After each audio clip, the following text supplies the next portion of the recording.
Hello friends, இன்றைக்கி என்ன செய்ய போகிறேன்னா சன்னா மசாலாவும் பீட்ரூட் பூரி தான் செய்ய போகிறோம். இப்போ சன்னா மசாலா நைட்டே ஊற வச்சுட்டேன். நான் ப்ரௌன் கலர் மூக்கல்ல தான் எடுத்துருக்கேன். வேணால் ஒயிட் கலர் இருக்குல்ல சுண்டல் அதையும் எடுத்துக்கலாம். ஆனால் இது நல்லா ஹெல்த்தியானது. இதில் எப்படி செய்யலான்னு பார்க்கலாம். இதை ஃபஸ்ட்டு வேக வச்சிடலாம். தேவையான அளவு உப்பு சேர்த்துக்கலாம். வேக வச்சு எடுத்துடலாம். இது ஒரு 5 விசில் வந்தால் போதும்.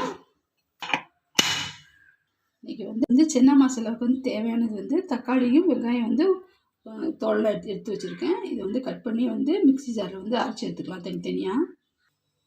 சன்னா மசாலாவும் பூரி தான் செய்ய போகிறோம். அதுவும் பீட்ரூட் பூரி செய்ய போகிறோம். அது இதை தோலெல்லாம் சீவி எடுத்துக்கலாம். பீட்ரூட் பூரிக்கு பீட்ரூட் தோலெல்லாம் சீவிட்டேன். இப்போ துருவி எடுத்துக்கலாம்.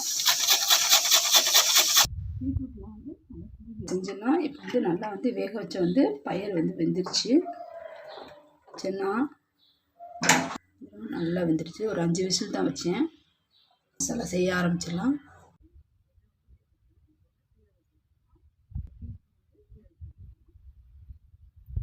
வெங்காயம் நல்லா அரைச்சி எடுத்து வச்சுருக்கேன். நைஸாக இந்த அளவுக்கு தான் அரைச்சி எடுத்துக்கணும். வதங்கிடுச்சு வெங்காயம் போட்டது. இஞ்சி பூண்டு பேஸ்ட்டு ஒரு 1/2 டீஸ்பூன் சேர்த்துக்கலாம். நல்லா பச்சை உடைக்கிற அளவுக்கு நல்லா வச்சு தக்காளி அரைச்சி வச்சுருக்க அதையும் சேர்த்துக்கலாம். நல்லா வதங்கிடுச்சு.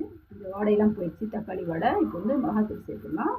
ஒரு 1.5 டீஸ்பூன் மிளகாத்தூள் சேர்த்துக்கலாம். 1.5 டீஸ்பூன் மல்லித்தூள் சேர்த்துக்கலாம். 1 டீஸ்பூன் கரம் மசாலா சேர்த்துக்கலாம். நல்லா வதக்கிக்கலாம். மிளகாத்தூள் போட்ட பச்சை வடையெல்லாம் போயிடுச்சு. இப்போ வேக வச்சு சன்னா சேர்த்துக்கலாம்.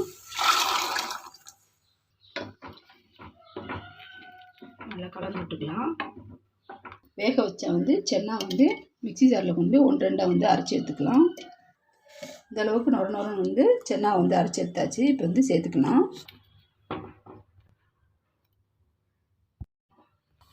இப்போ நல்லா கிரேவி மாதிரி நல்லா வரும். அந்தளவுக்கு நல்லா கொதிக்கட்டும். எண்ணெயில் நல்லா பிரிஞ்சு வரும். நல்லா கொதிக்கட்டும். பேஸ்ட் செஞ்சிடலாம். பீட்ரூட் பூரிக்கு ஒரு 2 கப் எடுத்துக்கலாம். தேவையான அளவு உப்பு சேர்த்துக்கலாம்.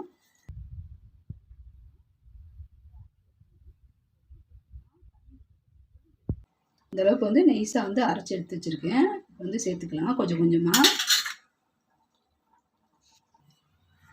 தேவைப்பட்டால் தான் தண்ணி ஊற்றணும்.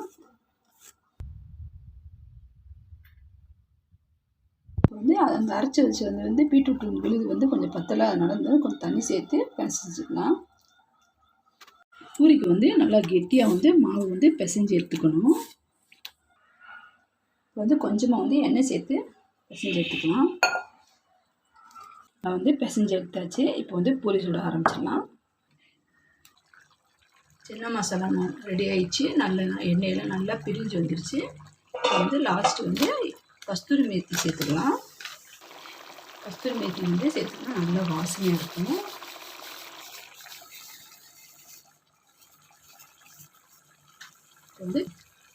சன்னா மசாலா ரெடி ஆயிடுச்சு. நல்லா திக்காக வரணும். சன்னா மசாலா ரெடி ஆயிடுச்சு. இப்போ ஆஃப் பண்ணிடலாம். ஸ்டவ்வில் பூரி சுட ஆரம்பிச்சிடலாம். கடாய் வச்சாச்சு. எண்ணெய் சேர்த்துக்கலாம். சன்னா மசாலாவுக்கு உப்பு சேர்த்துக்கோங்க. நான் உப்பு போடும்போது காமிக்கலை, வீடியோவில் எடுக்கலை. பூரி மாவு ரெடி பண்ணிடலாம். பிசைஞ்சிடலாம். நல்லா சாஃப்டாக பிசைஞ்சாச்சு. கொஞ்சமாக எண்ணெய் தடவிட்டு பிசைஞ்சிக்கலாம்.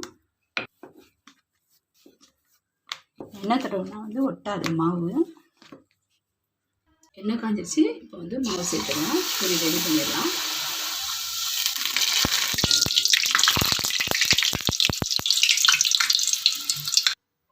சூப்பராக இருக்குல்ல? பீட்ரூட் பூரி கலராக இருக்குது. பார்க்கறதுக்கே செமையாக இருக்குது.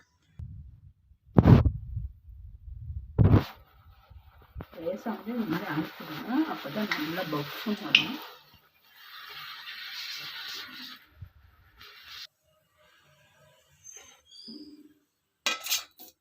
சூப்பராக ரெடி பண்ணியாச்சு பீட்ரூட் பூரி. வந்து சன்னா மசாலா வச்சிடலாம், சாப்பிட ஆரம்பிச்சிடலாம். சூப்பராக இருக்கும் பீட்ரூட் பூரிக்கும் சன்னா மசாலாவுக்கும்.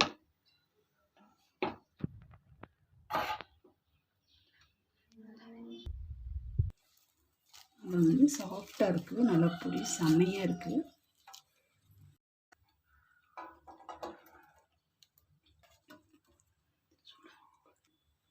நல்லா சூடாக செம்மையாக இருக்குது. சாப்பிட்டு பார்க்கலாம். சூப்பராக டேஸ்ட்டாக இருக்குது. ஓகே ஃப்ரெண்ட்ஸ், நீங்களும் இந்த மாதிரி ஒரு வாட்டி இந்த மாதிரி பீட்ரூட் பூரி வந்து செஞ்சு பாருங்கள். குழந்தைங்களாம் ரொம்ப பிடிக்கும். ஓகே ஃப்ரெண்ட்ஸ், சப்ஸ்கிரைப் பண்ணாதுங்க சப்ஸ்கிரைப் பண்ணுங்கள், லைக் பண்ணுங்கள், கமெண்ட் பண்ணுங்கள். Okay, by.